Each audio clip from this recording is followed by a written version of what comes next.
All right, welcome to the second ever live stream YouTube episode of the Fantasy Bomb. And as always, representing Rotoballer, I am Pierre Camus, lead editor, NFL writer, and with me is my co-host, and that is Mr. Chris Mangano. Chris, say hi to the people. Hi, people. Chris representing, got the camera angle all down with your Fantasy Bomb shirt. I have it too. That's Mine is right. a little too close for my comfort, but all right, I got it. We're both representing.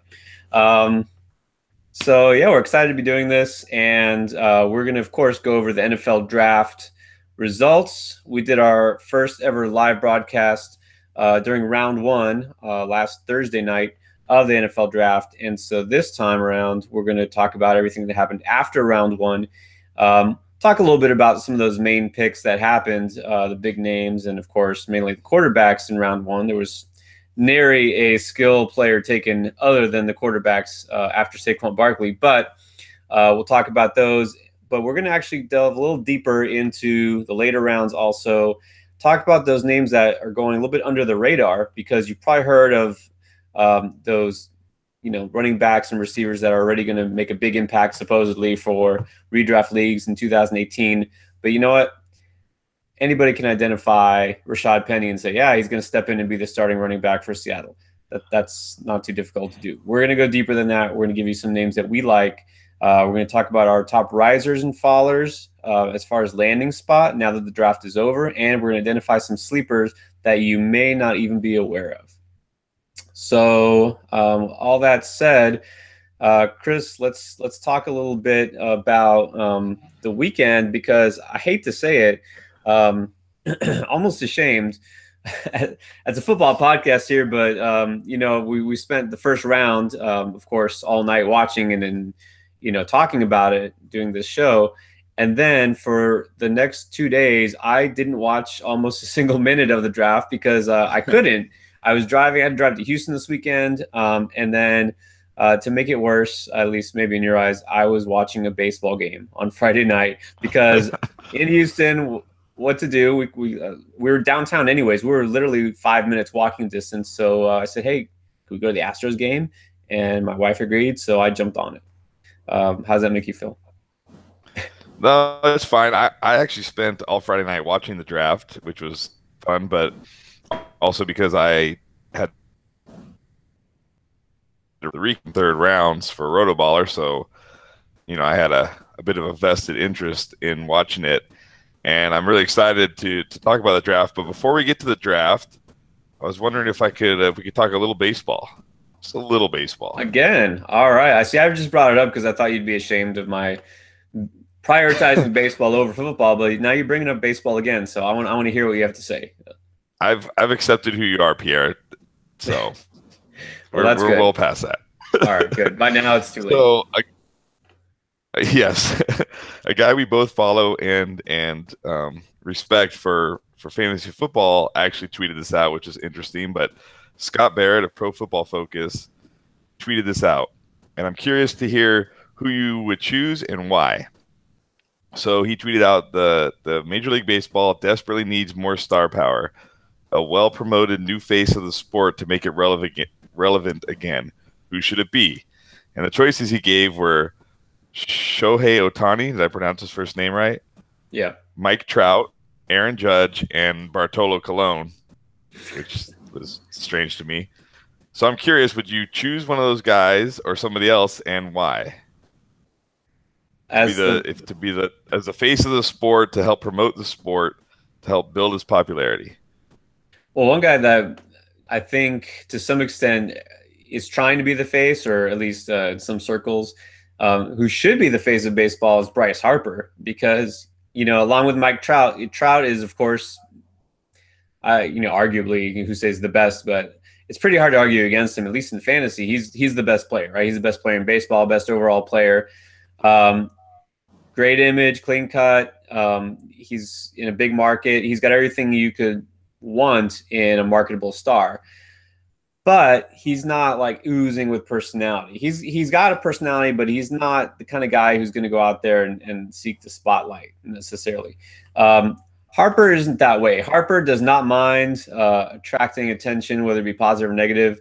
Remember he did that ESPN the body issue. He's gone out and said a lot of controversial things about baseball itself too. And so the thing is, if you want to have somebody as the face of baseball, what you're trying to really do is you're saying you want to appeal to the younger crowd, right? Because the people who've been watching baseball, grew up with baseball, the older generation, you don't need something to draw them in. You need the younger, of course, with anything, right? You always want that younger demographic. And Bryce Harper is a young star, but I think he appeals more to, I guess you want to just overgeneralize and say millennials, right? He'll appeal more to that demographic. So I think it's got to be Harper. Because his personality, he's a little bit more in your face. He's a little more non-traditional. That's what baseball needs. That's an interesting argument you made that I didn't think about, because I voted, and to me it was kind of like a no-brainer. First of all, he's already got a huge popularity in Japan, right? So you already have a guy who can be he can bring you global recognition. Like, is Bryce Harper going to be popular around the globe the way Ohtani would be? I don't know.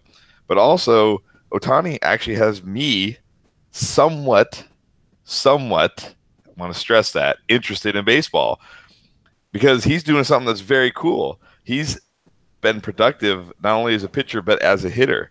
It's this. I thought it was just going to be some gimmicky thing where he would, either be okay as a pitcher and terrible as a hitter, or vice versa. I thought, like, okay, he's going to be terrible at one of these roles. He's either going to not be able to hit or not be able to pitch at the major league level, and then he's going to become one or the other. But that's not been the case, and it doesn't look like it will be the case. And you have a chance to promote a guy who's doing something that hasn't been done since back in like the 20s and the 30s, when baseball was kind of in the dark ages, and he already has global power, right? Because he came from Japan, kind of like Ichiro. So that was my vote. I thought that was an obvious answer. He's actually losing the poll. It's actually Mike Trout is first, then Bartolo Colon is second, which I have to think a lot of people are voting on that as a joke. And then Aaron Judge is third, and Ohtani is fourth. So, but you brought up an interesting point about Harper and the youth, because you're right. That is the area you need to attract, right? Yeah, and that's why I'm surprised Judge isn't getting more votes. But there's also as many Yankee fans as there are. There's a lot of Yankee haters, and so to some extent, I don't know if you want a Yankee representing or a Red Sox necessarily representing baseball.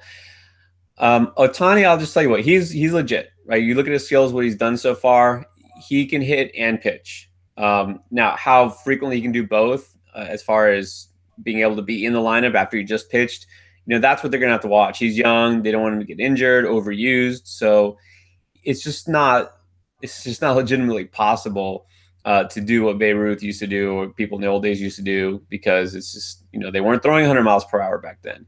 And the game was different. So I'll have to say this may not be something people want to admit to or talk about, but Ohtani, as great as he could be, he won't be the face of baseball, because baseball, a lot of people, especially older generation, they consider it's America's sport, right? It's America's pastime, great pastime. It has so many things tied to it over the decades, culturally. And so to have a non-American representing the sport itself, there's just too many people that wouldn't sit well with, which is unfortunate but true. So it probably speaks to why baseball's future is not as bright as it could be, right? And that's part of the problem. And so again, a guy like Trout, like what I just said, for a lot of the same reasons that people love him, those same people, some of them wouldn't necessarily latch onto Ohtani the same way. But anyways, that's a whole nother issue we can go on about. But yeah, that's an interesting question. I hadn't seen that online, but you brought that up. But let's talk about the actual draft now at this point. So now we got our baseball out of the way here. This is what, 3-4 weeks in a row we talked baseball a bit. I like it. I know you're just catering to me at this point. I'm just trying to keep you just buttered up just enough. Oh, okay. Just enough to keep bringing me back on. Just, Look, your name's on the shirt. It's already down here somewhere. So I think you're right. It's already secure. Oh, shoot! I don't have to keep this act up anymore. No. Oh, good. Bets are off. Until I make another shirt. Yeah. Or white out. We can white this thing out. No, but let's talk draft because we watched this thing at least first round together. You followed it more closely than I did over the weekend. I've caught up on all the talk, and I'm surprised honestly that some of these names are going to bring up that I haven't heard almost anything about. So let's talk about our risers and fallers, and then we're going to identify some late round sleepers for the NFL draft. So we like to stay positive at the top of things. So let's always start with our risers. And now I put together a list here, and then you can agree, disagree, and add as many as you'd like. Let's start with the more obvious toward the end of the first round here. And let's talk, of course, Rashad Penny. Now, everybody and their mother who knows anything about football saying that's pretty obvious. He's going to be, one of the top rookie as far as getting touches for running backs, maybe one of the top fantasy options. So, bottom line here, is it that cut and dry, that obvious that they needed a running back? They got him as a running back. They took him early on. That means he's going to be a bell cow back. He's going to be a bell cow back? I don't know. I mean, he's going to dominate the touches that Seattle has. The problems I have is Seattle has, for the last 3 years, they've been a very pass-heavy offense. Now, I saw some quotes where Pete Carroll said we want to get back to that kind of like, Marshawn Lynch days of running the football, but is that really going to happen? Are you really just going to flip what you do? Russell Wilson is your best player. You want Russell Wilson having the ball. And chances are they're going to be a negative game script. I know it's still early and things can still happen, but that defense has a lot of holes, and they didn't really address them in the draft because they went running back in the first round. So, we could be seeing he could be a victim of negative game script and a high volume passing attack. That being said, I don't think he's going to be in danger for touches in this offense. I mean, he's competing with Chris Carson, who was was he an agent or a seventh rounder? I think he was a seventh rounder. Mike Davis, who hasn't really ever shown anything. J.D. McKissick and T.J. Prosise, who can't even stay on the field. So touches, yes, I think they'll be there. I'm not quite as high on him as a lot of people seem to be right now, but I still, like, for me, once you get past Barkley, there's about 5 guys that I have kind of all very close, and he's in that 5 guy. He's one of those 5 guys for me. All right. So you hate to rank people already, but of course we have to. That's part of our job. But, Barkley, obviously, before we even had any idea what the draft order was, you could have said, okay, he's going to be the number 1 running back taken, number 1 running back for fantasy, whatever. A lot of people now just automatically slotting Penny in as the number 2, which is interesting because he wasn't necessarily the number 2 running back on our rookie rankings. So a little surprising he was taken ahead of Chubb, ahead of Michelle, ahead of Geis by quite a bit, as it turns out, ahead of all these other guys. Does it surprise you not where he landed so much with Seattle, but the fact that he did go above all those other rookies? Oh, absolutely. Absolutely. I mean, the Geis fall was probably the most shocking thing, right? We didn't think he would slip. We thought he would be the number 2, maybe the number 3 running back off the board. I don't think anybody had Penny that high. So yeah, it was very surprising. And this went to was even more surprising. Yeah. Well, as far as production, we'll see what happens. Now, the thing with Seattle, of course, they definitely have offensive line issues. We'll see if they can get that all settled by the time the season starts. But anyways, Penny was the pick there at the end of the first round. Now, as far as other risers, let's go on to receiver there. Actually, no, let's do this. Let's keep talking running back. Now I think about it, we'll go back. We don't have to go in order around, do we? Ronald Jones was taken by Tampa early in the second round.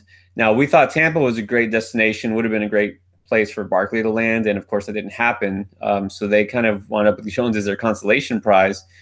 Do you think that's good enough for them to fix that problem at running back? Is he a guy that you think could be a factor year 1?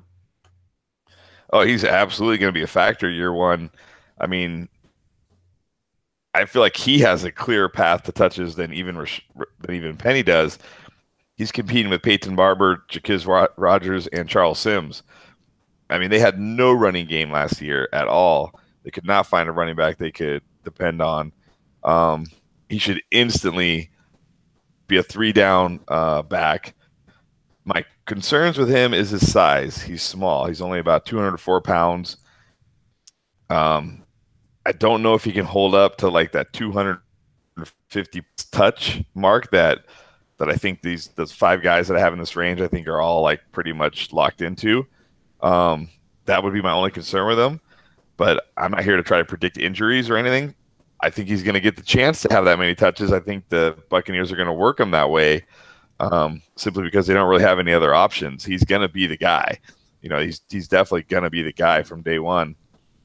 And it's just a matter of, can he hold up like that for 16 games? Yeah, Bucks seem to not mind the undersized running back. Of course, Doug Martin now gone, but he's kind of served that role the last couple of years. They haven't really gone with any big backs. If you recall, even back in the day, Warrick Dunn, that's their main running back when they were a playoff team in the 90s. So maybe that's just a thing in Tampa. I don't know. They figure that the smaller, more nimble backs will hold it better than the humidity. I don't know what it is. Yeah, I don't know. And don't forget, 2 years ago,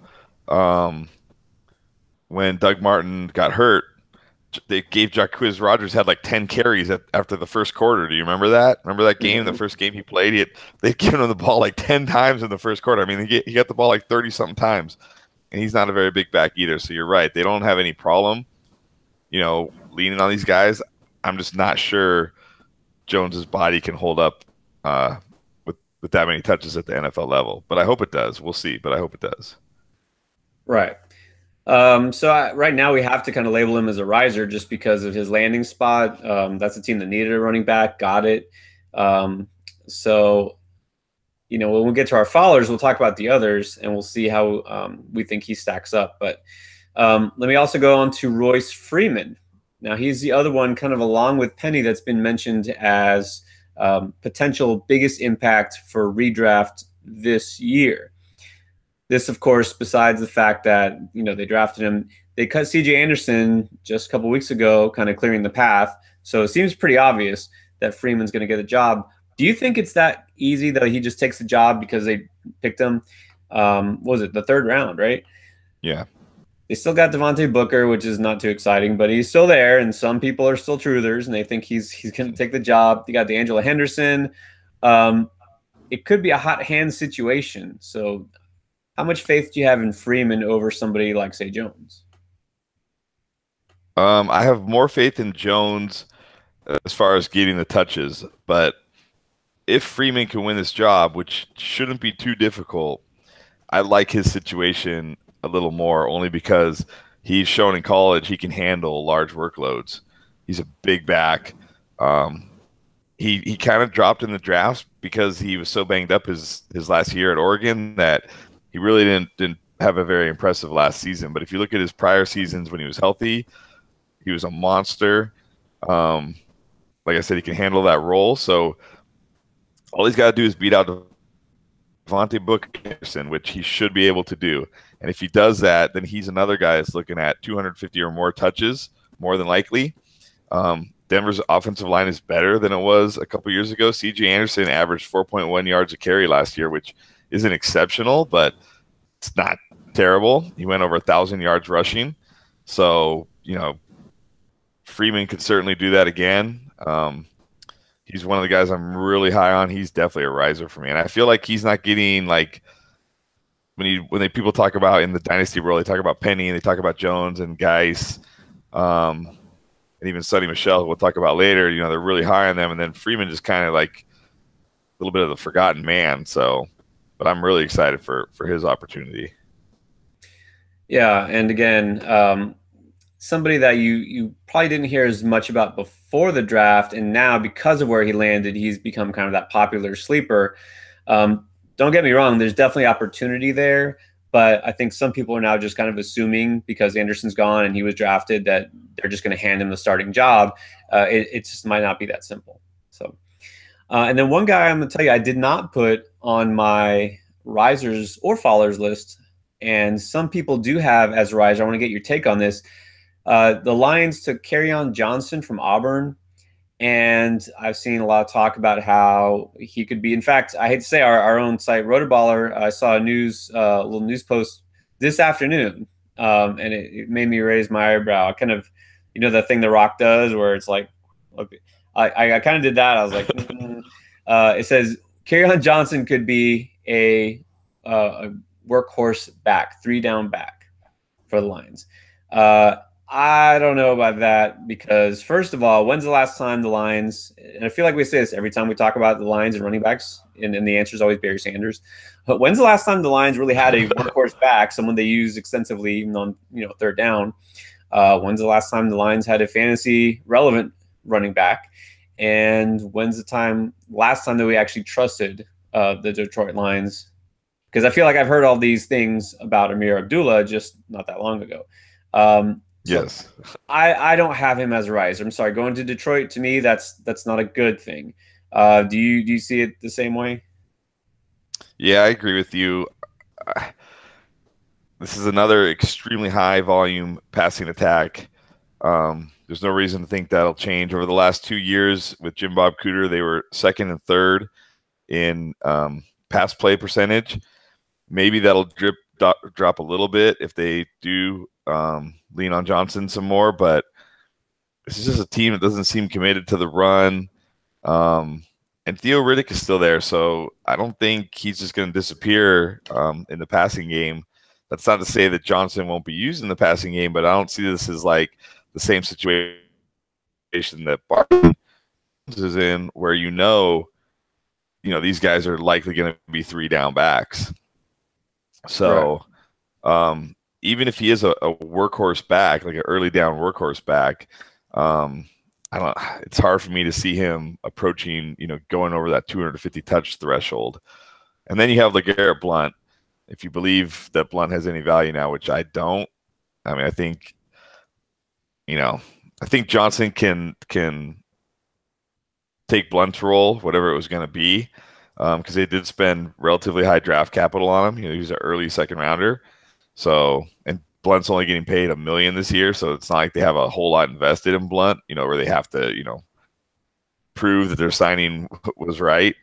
So I think he can win that early down role, but I still don't see him as a 3-down back. And again, he's on an offense that really uses the pass.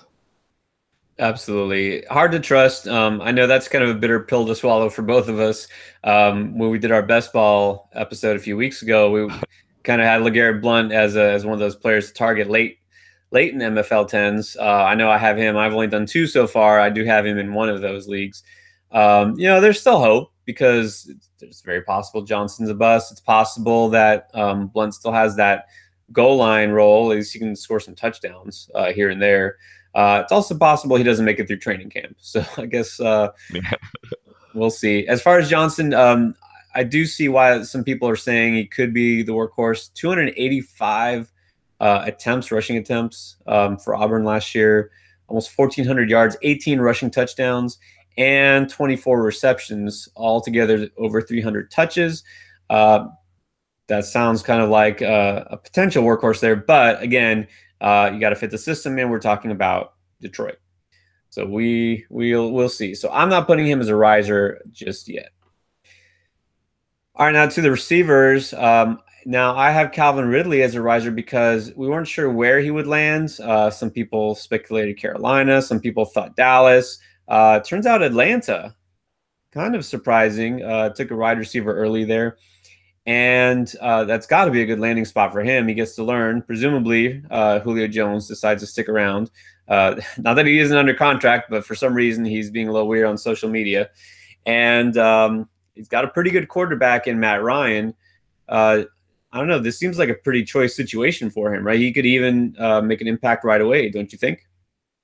Yeah, I agree. The Falcons, they spread the ball around. They can get. We've seen Sanu be a very viable fantasy option as a number 2. We've even seen Taylor Gabriel, have fantasy relevance as the team's number 3. So sure, he could definitely have some value in 2018, but in Dynasty, his value definitely went up. To think, how many more years is Julio Jones going to be able to play at this elite level, and like you said, he's going to get to learn from Julio Jones. They both went to Alabama. So yeah, I think this is a good spot for him for sure. Yeah, it's got to be good for his long-term prognosis. You got to think that there's not going to be too much that he'll contribute year one, and he wouldn't be expected to. But to me, his dynasty stock just went up a little bit. I don't have him necessarily as the top receiver overall in this class, but I think he landed a pretty good spot. And then, shockingly, well, maybe not shockingly, but it's pretty surprising. Dallas did not go with a receiver to replace Dez Bryant early on. I think we both had Cortland Sutton taking that spot late in round one, and they decided they had bigger needs at linebacker, which is understandable because they definitely do have some defensive issues more so than offense. So instead, Dallas waited and they waited, and they didn't get a receiver until they took Michael Gallup. Do you think that's enough to fill the void there? And the fact that they have Allen Hurns, Deontay Thompson, do you think that makes him a riser, increases his stock because he's got maybe more opportunity to contribute right away? Oh, absolutely. I like this spot for Gallup. I really wanted Cortland Sutton to be the guy, but it didn't happen. But I think this is a great spot for Gallup. He's very little competition for targets. He should be a starter from day one. He's a big receiver. He can fill that void. Now you do have to worry. There's some concerns here where, this offense is already a run-heavy offense to begin with. Could be even more run-heavy this year. They could just say, we're just going to slow the game down. They don't have really any passing game weapons. They're going to likely not have Jason Witten. They definitely aren't going to have Dez Bryant. So the receiver core is really bad. So they could run the ball even more than we've seen in the past. And I tweeted out that I think Ezekiel Elliott can see 400 carries this year. So, even though he will, there's targets up for grabs for him. It's not like this is a, 600 attempt passing offense. This is more like a 450 attempt passing offense. So his ceiling will probably be somewhat limited by that, but I think this is a great spot for him. And he's with a very young quarterback in Dak Prescott, who, the two of them could, form that bond, that quarterback wide receiver bond as time goes on. It could really increase his dynasty stock. Absolutely. So again, not a high volume offense. Don't expect them to pass as much as they have in the past. That's a team that will probably lean on Zeke as much as possible. Dak Prescott, of course, is a more ball control kind of quarterback. If they're patching up their defense, if they do a good enough job, then they probably won't need to pass it too much. But yeah, that's a more of a dynasty pick than anything else. I do still consider him a riser because of his spot. Like you said, if that chemistry develops and they don't go out and sign these other free agent receivers, whoever's even left, I don't think there's anybody left for them to sign. Then yeah, I think that's a win for Gallup. There's actually a pretty decent free agent wide receiver out there. His name is Dez Bryant. Yeah, what about that guy? They should have more interest in that guy.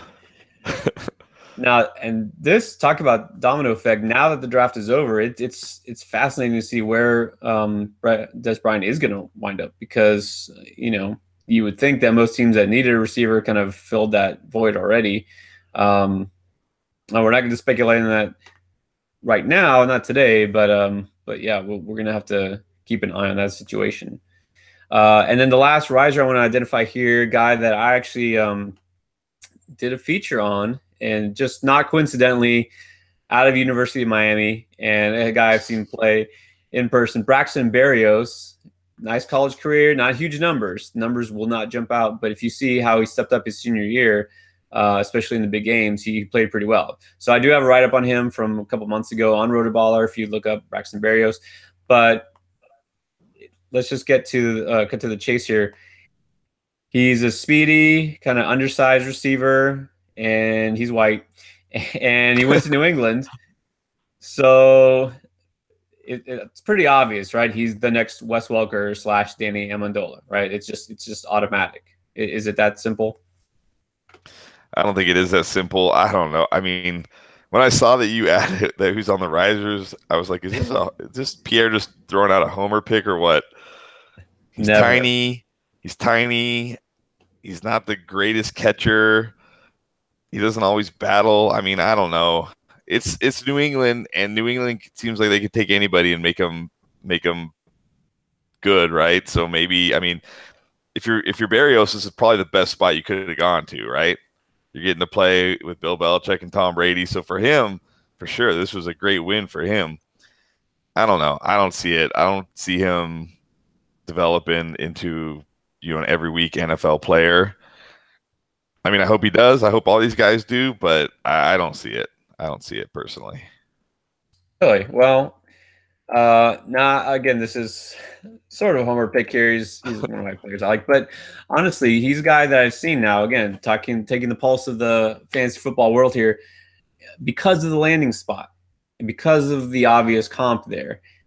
People are saying he'll just fit right in. He can catch 75 balls this year because that's just what they do, and it doesn't really matter. How high you're drafted, where you come from. It doesn't matter, right? Patriots are the Patriots, and this is their type of player. Slow your roll a little bit there. You have to kind Big of time. perform, and yeah. So I get it, but I mean, Edelman is still there. They signed Jordan Matthews. They have Chris Hogan. Gronk looks like he's going to play. They signed Michelle, who we'll talk about later, who's probably going to catch passes. Burkhead and James White are still there. I mean, he could have a role on this offense, but it's not a 75 catch role. no, definitely not rookie year at least. But hey, he's And then you there. have to wonder. I'm starting to wonder. I used to think, oh, Tom Brady's going to play 5 more years, but now I'm starting to think from the things I've been reading and seeing, and kind of how Tom Brady's been answering questions, that he might not have much. He might not be playing for much longer. He might be getting tired of it, tired of dealing with, the Belichick way, the Patriot way, and I mean, if Brady, let's say if Brady retired after next year, how would you feel about Barrios after that? Not too good.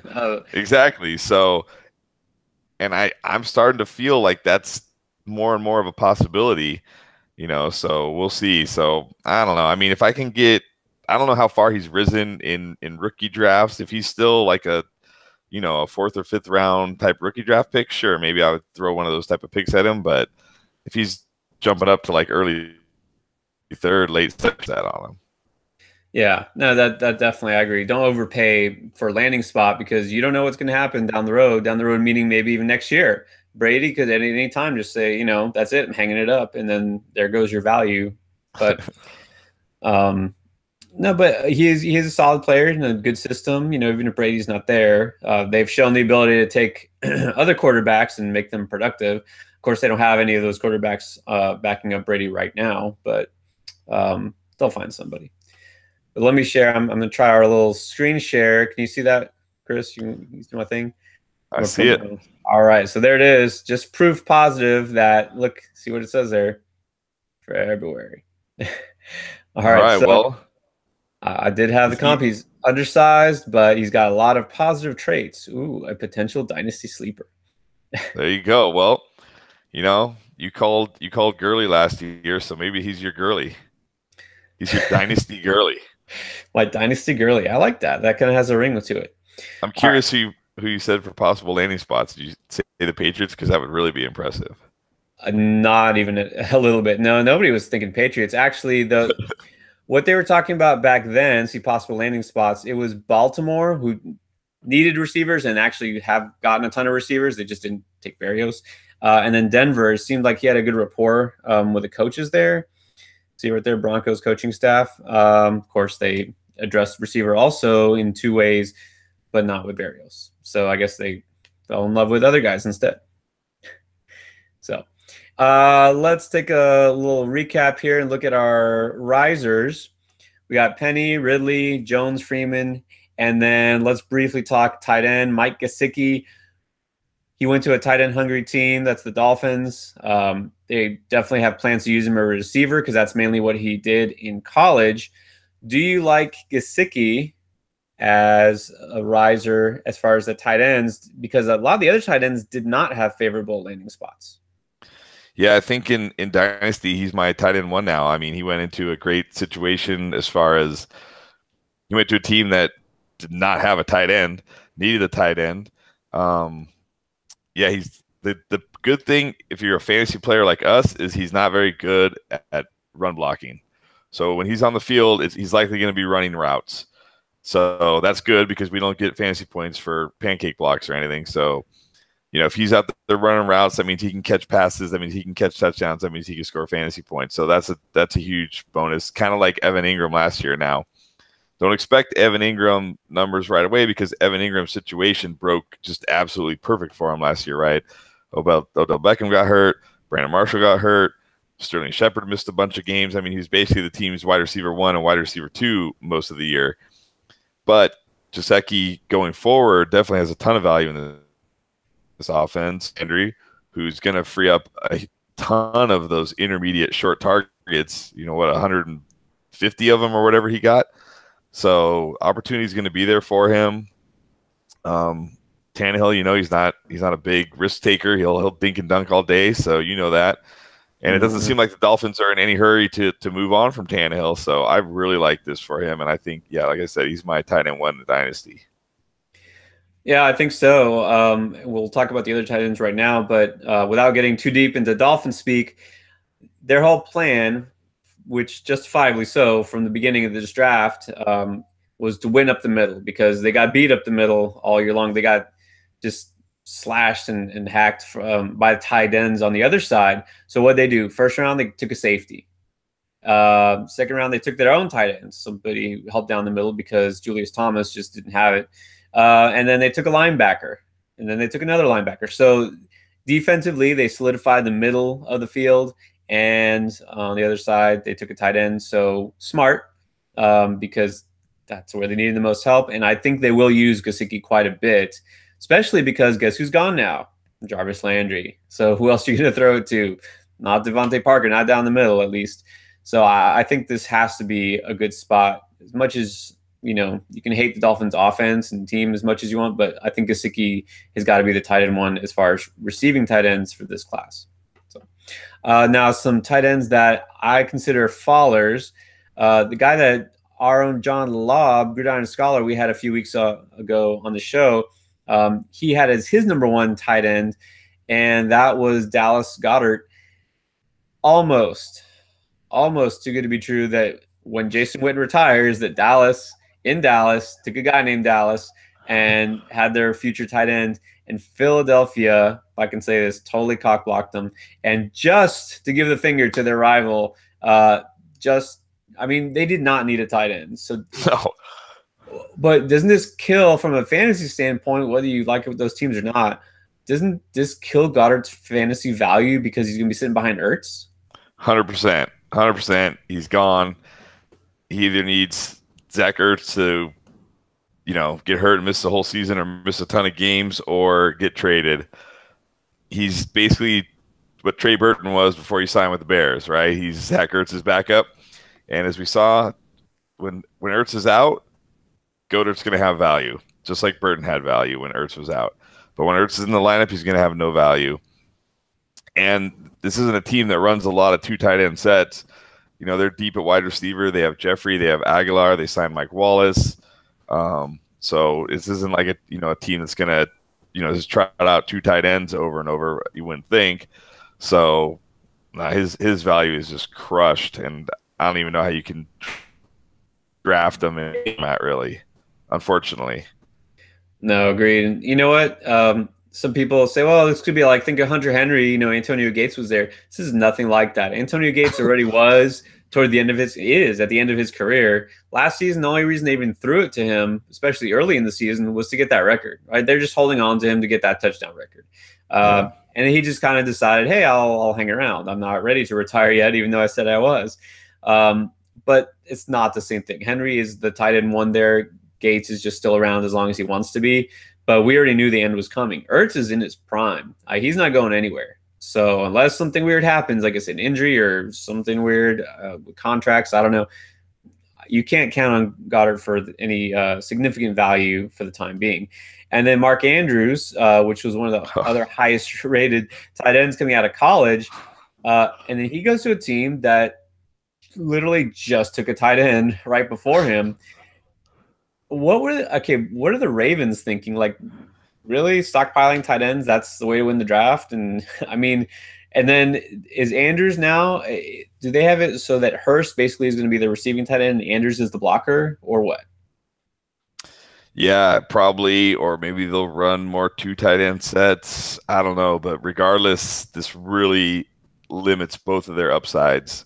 Um, it's never a good thing for fantasy when a team has two tight ends, unless they're Aaron Hernandez back in the day, but that's unlikely to be the case here. I liked Hurst when he went to the Ravens, in the first round, because it's like, hey, they don't have any tight ends really. Flacco will lean on the tight end if he's there, and then they took Andrews, and it's like, well, now what? Now what do you do? This is like, I can't. Maybe you can draft these guys late in Dynasty and hope one solidifies the passing game role and the other one gets stuck in the run block role, but I'm not going to be the one to do it. I'm passing on both these guys for sure. Yeah, it's got to be a hard pass in both of them. I mean, we'll see how it shakes out, but I just don't see it ending well for either one fantasy wise. It's hard enough for a tight end to kind of make their way in the fantasy world as far as putting up numbers, but now, yeah, no interest in either one. So I have them both as fallers. Let's go on to receiver now. A guy that was kind of intriguing, I'd say before the college season started, had potential to be the number one receiver off the board. A lot of people had him highly rated, kind of kept slipping and wound up in a spot I think is almost as bad as it could possibly get. But let's see if you agree with me. James Washington, Pittsburgh Steelers, great offense, but he's behind a couple of decent receivers named Antonio Brown and Juju. So, I mean, I guess he's got room to grow and develop and maybe down the road, but I don't see this as a positive because by the time he does become, maybe their wide receiver 3, Ben Roethlisberger is going to be gone, and then we're assuming that his college buddy here, Mason Rudolph, is going to be their quarterback of the future, and that's going to work out with this connection of theirs. Isn't that kind of a big leap of faith to think that they're just going to take everything they did in Oklahoma State and translate it to Pittsburgh? Yeah, no, it's definitely a big leap of faith. Yes, there are definitely better spots for him than this, absolutely. But I don't necessarily hate it.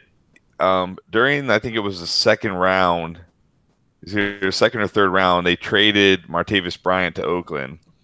So, that's a huge void as far as snaps that Washington has a chance to take. He could instantly become the team's wide receiver 3.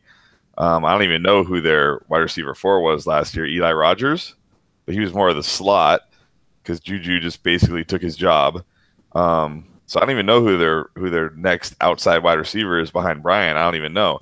So there's a chance that Washington could instantly become their third wide receiver.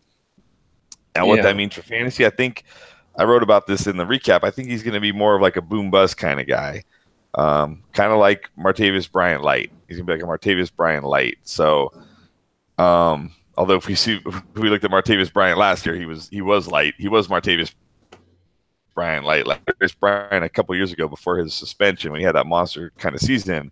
I think we could see something similar, but at a smaller scale. I mean, I'm not expecting that kind of year from James Washington, but he could have like those boom potential type games. I mean, we even saw in that game against Jacksonville, Roethlisberger can hit 40, 50-yard touchdown throws. Martavis Bryant had one. Antonio Brown had a couple. I mean, he can have those type of games where he gets you 15, 20 fantasy points with only 2 or 3 catches. He's just going to have a lot of games where he gets you like 4 or 5 or 6 or 7 fantasy points and kills your week, so you're probably not going to know when to start him. But I also think he does have some decent value in Dynasty because Roethlisberger today, I saw a quote where he said, that's great if the team wants Mason Rudolph to be the future. I just think the future's farther away than they think. I still plan on playing another 3 to 5 years. bar in hell. So he went from like, I'm going to retire to now I want to play another 5 years. So we can still see Roethlisberger here, 3 or 4 years from now, which I think is good for Washington. But I don't think he's ever going to be, as long as Antonio Brown and Juju are there, he's always going to be the number 3 wide receiver. So you're going to have to deal with those, peaks and valleys that come with the number 3 wide receiver on a team. Right. And so you can't depend on him week to week. Talk about consistency. We've talked about that before with Addison Hayes. He's not going to have that. But consistency in and of itself isn't always the greatest thing. Sometimes you want those peaks, right? And that comes with valleys. So boom bust isn't, it's not a pejorative term per se. Some people look at it that way. It's just you have to know what you're getting into. He's not a guy you're going to plug and play every week. And again, we're not talking this year. Okay, you hopefully are not playing any rookie wide receiver every week, anyways. But even down the road. So to me, he's not a first-round dynasty rookie pick No. because of the landing spot. Would you agree? Like second round, does that sound about right? I mean, obviously it's gonna depend. If it's non-super flex, probably like late second round is probably okay. I'd probably be okay with him there. Super flex, I probably wouldn't even want him in the second. I'd probably be looking more to like the third. All right. Sounds good. And then let's get to running back. Sonny Michel, just as Braxton Berrios going to the Patriots might be a good thing. Michel going to the Patriots, as far as running backs and Patriots, those things usually do not go well together. Now, we did see some running backs put up some major value last year for the Patriots, but Mike Gillislee was not one of them. He turned out to be a big, huge bust. Dion Lewis kind of took everybody by surprise out of nowhere and became one of the best sleepers. Now, all of a sudden, of course, Lewis gone to Philly. They have Michel, who, I mean, I don't know, that to me, that pick took me totally by surprise. I did not think they were going to take a running back at all, and it was Michel. So I like the fit as far as the team and the system. I just don't know if I like him as I don't know. I don't know if I like him as much as I would have somewhere else if he had gone to Tampa instead of Ronald Jones or something like that, or even Denver. So I don't know. Do you see this as a negative for him? I do see it as a negative for him. Probably not as much of a negative as maybe you do, but I do see it as a negative. But I was actually surprised you had him as a faller, only because I've seen him really shooting up dynasty rookie ranks. Like, people are really excited. I think they're mostly excited about that first round draft capital. They're talking themselves into like, oh, if Bill Belichick is spending the first round draft capital, then Burkhead and James White are just going to be like, brushed aside, and it's going to be all Sonny Michel. I don't believe that. I think he's going to have that Dion Lewis role. He'll probably get the majority of the early down work, which is in this offense right there is plenty of value, right? Just getting that early down work. We saw it with what we saw with Lewis last year, and we saw it with Blunt 2 years ago. What early down work in this offense can lead to. And I think he will have a little bit of role in the passing game, but James White's very good in the passing game, and Bill Belichick really seemed to like Rex Burkhead last year. He really seemed when Burkhead was healthy, he was getting plenty of run and plenty of work. Gillislee was kind of like the healthy scratch every week because he's like, I got Dion Lewis, James White, and Rex Burkhead. I don't need Gillislee. So this to me isn't as good a situation as like Penny, Ronald Jones, Freeman, and those guys who have a real good chance at a 3-down roll. But still, he's going to have touchdown upside, and this is one of the best offenses. He's going to get touchdown opportunities. So I'm probably not as low on him as you are, it sounds like, but I'm definitely I'm not as high on him as most people seem to be. Like, he's not in my second tier of running backs, rookie running backs this year. Yeah, that's interesting the way you phrase it, because people are maybe putting him up in their rankings not because of where he's going to play, but because of where he was picked or when he was picked. Oh, he's a first rounder, so therefore he's more valuable than Nick Chubb or Royce Freeman. That doesn't matter when you get on the field and camp breaks and you have to prove yourself. It doesn't matter where. Just the same reason that Alvin Kamara was a stud. It didn't matter he wasn't a first round pick. So I would not buy into that at all. You have to look at opportunity, of course, number one, talent. All these running backs are talented in different ways. It's got to be the right fit. So for me, yeah, it's a good fit, but we know that Bill Belichick also doesn't just blindly trust rookies. He doesn't just blindly trust anybody. He's going to have to prove it, and might be a little bit of a learning curve for him. So I'm down on his prospects for this year. Like, I would rather take Royce Freeman this year, given the chance that he's also going to be in a backfield where he's going to have to stand out. But I think that he could do that. And then just to finish with our followers, and let me share the screen for y'all just so we can see the rest of our picks here. This is fun, this whole YouTube thing. I'm starting to like it. Now that it works, I like it. Can you see that? So we got Michelle Goddard, Washington, Andrews. Didn't mention, gloss over quickly, Deshaun Hamilton for the Broncos, just because some people thought he might get a chance. Cortland Sutton kind of filled that void there for the Broncos. They do still have two pretty good receivers with Demaryius Thomas and Emmanuel Sanders, both of whom, and I saw you say that on Twitter, despite Sutton getting picked, that doesn't discourage you at all from drafting Emmanuel Sanders in best ball leagues right now, or this year at all in redraft. No, I think it's still going to be Demaryius Thomas and Emmanuel Sanders dominating the targets on this team this year. But they're both 31. They're both, or they, you know, I think Emmanuel Sanders is, and Demaryius Thomas will be this year. So, you know, their days are numbered, at least as as elite receivers. So Sutton's opportunity is coming. You just might have to wait, a year or two or three, but his opportunity will come. There you go. And then Luke Falk there for the Titans, just because obviously not being groomed to be a quarterback of the future. He's just there basically as a backup. And Mariota should be there for years to come. They're building around Mariota. They're not looking to replace him. This is not a Tom Brady situation, Ben Roethlisberger situation. So, Falk was not necessarily a high upside guy to begin with, but any chance that a team would look at him as a potential, at least, replacement, I think that's been squashed. Yeah. So let's finish with our sleepers here. Now, sleeper, none of these guys we mentioned I consider sleepers because you know all their names if you follow the NFL draft or fantasy, especially dynasty at all. We're going to talk about guys that I have not seen, at least in recent days, mentioned in glowing terms as far as where they landed or what they're going to do. These are guys I'm going to identify as sleepers in dynasty leagues, guys I'm going to target in those third, fourth rounds, partly because of landing spot, but also partly because I think that teams showed enough interest that kind of reinforced what I thought about them before the draft.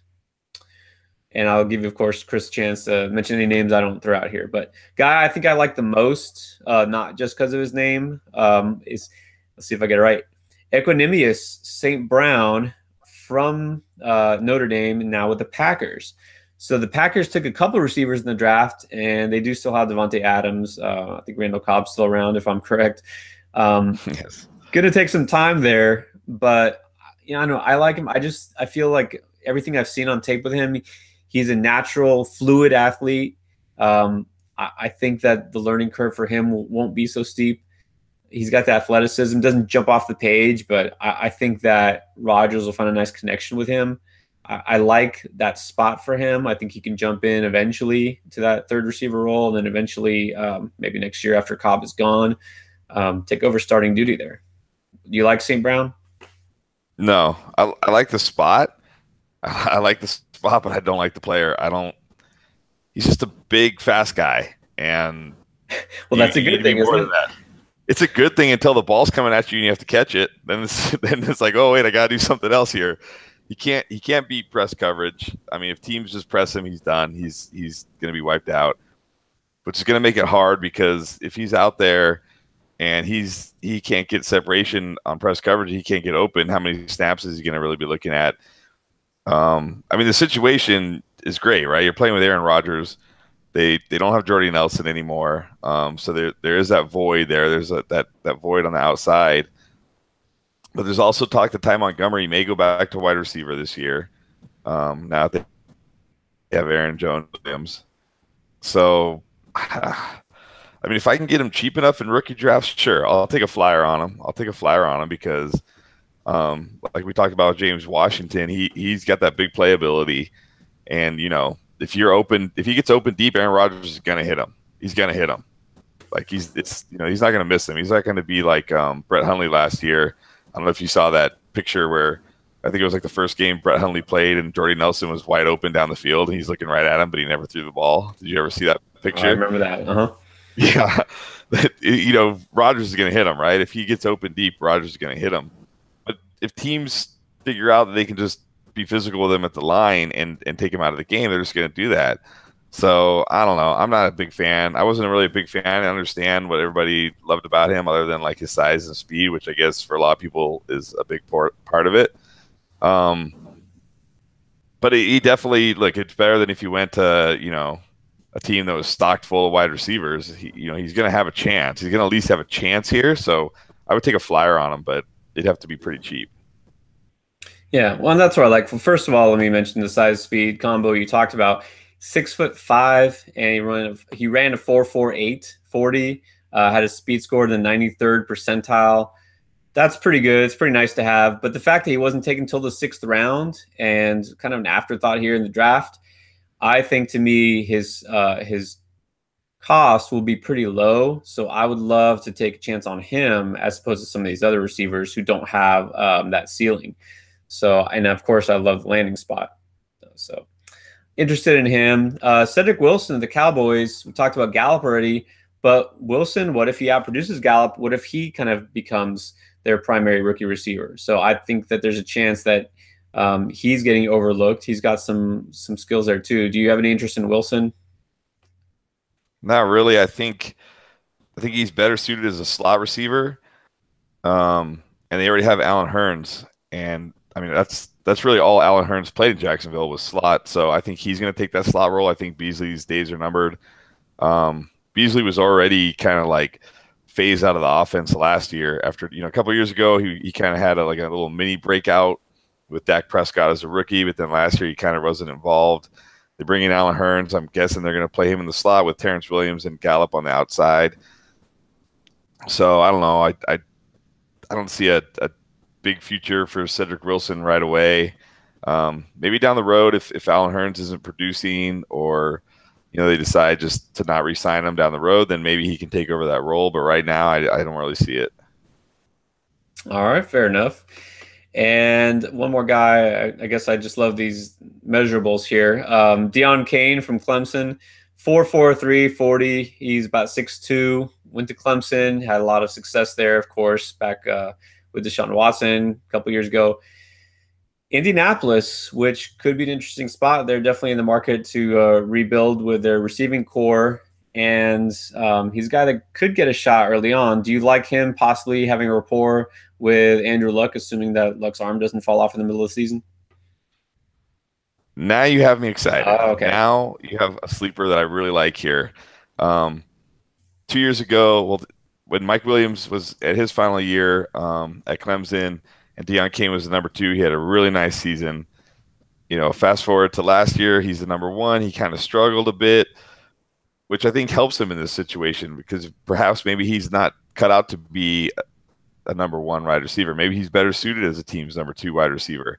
You know, let the other guy take the defense's top corners and get a little, you know, the secondary corner, somebody he can beat. If you've been following me on Twitter or anything, you know I'm like 100% all in on Andrew Luck playing in 2018. I feel like everything the Colts are doing is pointing towards Andrew Luck being there this year. It might not be week 1, but I think it's going to be, you know, by week 4 or so, we're going to see Andrew Luck in uniform.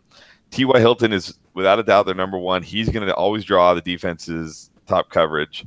And that's going to leave Deion Kane out there with the secondary coverage. And I think he can exploit that. And I would love to take a late round flyer on this guy in rookie drafts. Especially for class where no one really gets me that excited. I'd rather grab a guy like Deion Kane in the 4th or 5th round, wherever he's going. If he's even being drafted, I don't know. and hope he can pan out with Andrew Luck there in Indianapolis. Yeah, a lot of hoping and wishing in Indianapolis as far as what's going on with that offense. But no, there's definitely some potential. Look, we can't just kind of write them off and say, oh, they were so terrible last year.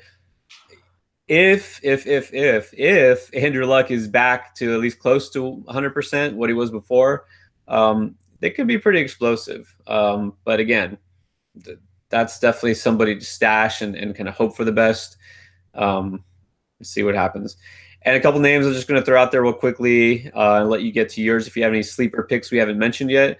Marcel Aitman with the Raiders. They're definitely going to need some youth at that position.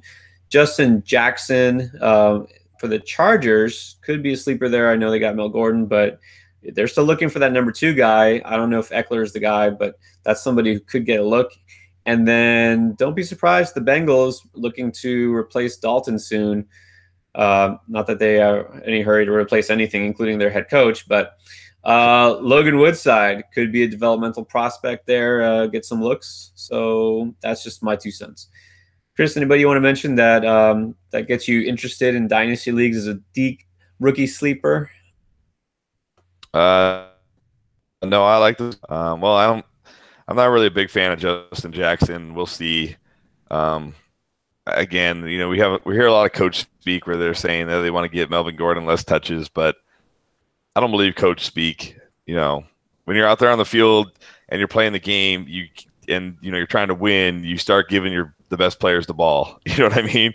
Before the game, you're like, oh, we're going to limit his touches, and then you're trying to win the game. You're like, give him the ball again, give him the ball again. So I don't really believe that. I like Aitman as a potential down the line guy. I mean, Jordy Nelson, how many years does Jordy Nelson really have left?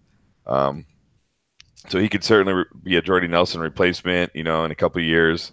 And I do actually like Logan Woodside. He needs some work, but he's going to have time to work on it. He's an accurate guy. And for me, I think if you could take somebody a lot of these NFL teams seem to want to take a guy with a big arm and try to make him accurate, and it never seems to work. But you could take a guy who's accurate and you can work on, his reads, you can work on his footwork, you can work on those type of things and turn him into a decent NFL level quarterback. So I do like him. I mean, I'm probably not going to draft him even in a super flex league, just because he's too far away. I mean, he's probably one of those guys that it's going to be a backup for the next 2 to 3 years, more than likely.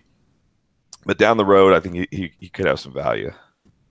Yeah, generally speaking, any quarterback that's drafted after the 3rd round in the NFL draft, it's probably not going to happen. It's not going to pan out. So just somebody to keep an eye on. I'm not saying you probably want to draft these guys, but somebody I'd say if there is a guy who might have a chance out of those quarterbacks, we mentioned there's Falk. I already mentioned I'm not excited about anymore. Laletta, those guys. Even Edling, for the Patriots. Oh, he's the Patriots' backup quarterback. Yeah, how many other guys have they drafted that came and went we forgot about? There was one Jimmy Garoppolo, okay? There was one guy named Matt Castle who did okay for 1 season and then signed a contract and then wasn't any good. But let's hold your horses there. Don't think that just because the Patriots drafted a quarterback that he's going to become, the next Jimmy G. So, anyways, we'll save the Superflex talk and all those quarterbacks for another time. Well, Chris, we've gone over a lot of players. I think we're good for this week. We've gone over everybody in the entire draft. Is that what we did? I think we covered all 256 of them, right? Yeah, that's pretty impressive. Punters and all. Oh yeah, I see. I refrained. I was going to mention the punters. I didn't, but we got to keep this show nice and tight. So we'll do a punter. Didn't Seattle take a punter in the 5th round or something? Seattle did. Somebody else did. I thought there was 2 punters taken. I thought didn't the Raiders? The Raiders took a punter, but it was in the 7th. So at least you can kind of justify it, I guess. Even though they had the best punter in the game and they released him. Yeah, explain that. Round 7, the Jaguars took a punter in round 7 too. Yeah, but I mean Seattle, I'm pretty sure took one in the 5th. Ooh, the 5th. Let me look. I got it up here. So. I'm pretty sure they had bigger needs. Jones. Yes, they did. The Texas punter, Michael Dixon. Yes. They did. Wow. Right after Shaquem Griffin.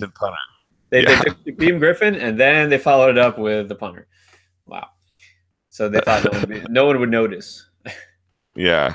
The feel good story, Shaquem Griffin, no one will notice that we took this punter. And then not to harp on your Dolphins anymore, but they took a kicker in the last round. They were the only team, by the way, that entered the draft without a field goal kicker. And he's like a horrendous kicker. I'm sure. Did you see his numbers?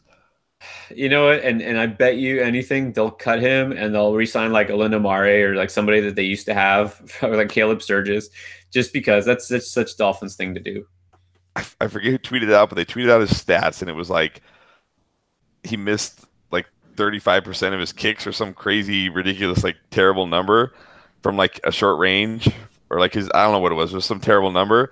And then they mentioned some guy who's like an expert, like kind of a draft expert on kickers, had never even heard of him.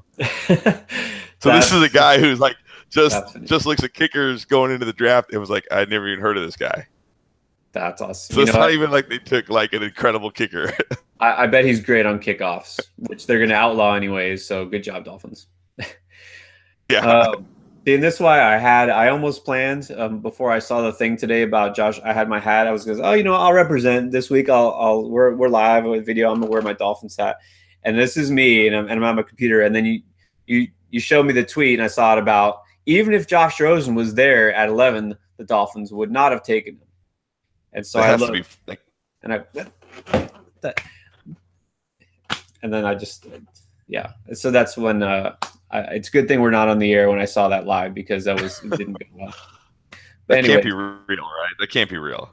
I'm going to give him benefit of the doubt and say they would have had to taken Josh Rosen if he was available at 11, right? Benefit of the doubt. That's something I don't give anymore. No, but. Anyways, we won't go on about that. But all right, so we got a lot of good sleepers, risers, fallers, everything under the sun. Guess what? There's even more on rotoballer.com words to read on screens. And we have round 1 recap by Kyle Richardson. That's been up for a couple days. Round 2 and 3, some guy, one of our writers, somebody put that up. Was it yesterday? I don't know. It's not up yet, I don't think, is it? It's not up? Oh, then it'll be up tomorrow by the time people see and hear this. So round 2 and 3, and then we have the rest of it, of course, will come up too. We've got running backs and receivers in the best landing spots. We've even got an article coming out on undrafted free agents, the ones that you might want to target for Dynasty. So anything draft related that you might want, including updated rankings coming very soon. So, of course, get to rotoballer.com, and each and every week, check us out. We are the Fantasy Bomb. We will see you next time.